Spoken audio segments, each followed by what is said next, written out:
Alright, so you already know the deal. I've got a new setup for you guys. As always, links to everything are down in the description, so make sure you check it all out. This is the Galaxy S23 Ultra, and this is how I've made it mine.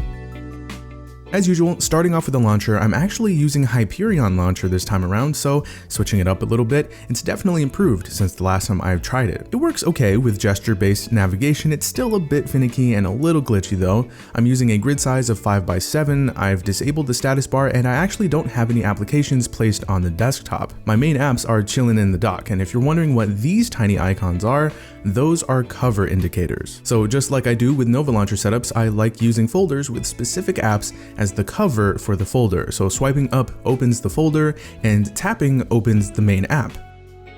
The icon pack I'm using is called Saga Material U, and it's made by a very reputable designer. It's currently sitting at just under 2,000 icons, with more being added regularly. They're adaptive, so they do adjust to the system being in either light or dark mode, and it does a decent job at keeping up with wallpaper colors too, depending on what launcher you're using, which is awesome. I've got the baked-in search bar below that, and as for the widgets, all three of these are from Pop-ins for KWGT. These also keep up with light and dark mode. The music widget changes color depending on album art. I have the weather widget set to open up the stock Samsung weather app, the music player opens up Spotify, and the clock up top opens the clock app. The wallpapers that you've seen on the home screen so far are from the Lovey Wallpapers app, and this has quickly become a favorite and a go-to for me.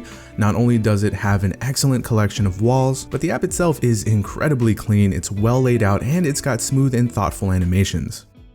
On the next screen over, I try, but I always come back to month calendar widget. It's kind of crazy how long I've been using this, but gotta have it, so here it is. Below that, I've got a daily habits tracker from TickTick, Yahoo Sports to keep up with my Bulls games, and then the stock screen on time widget below that. And that's it for the home screen.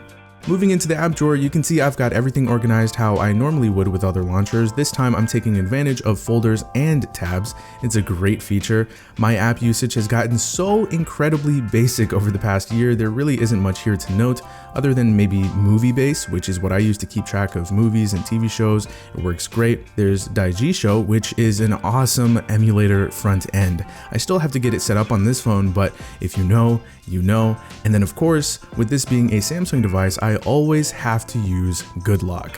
One of the first things I do when getting a One UI device is I grab GoodLock, I head into the Home Up extension, Task Changer, and I choose the stack layout for the recent apps page.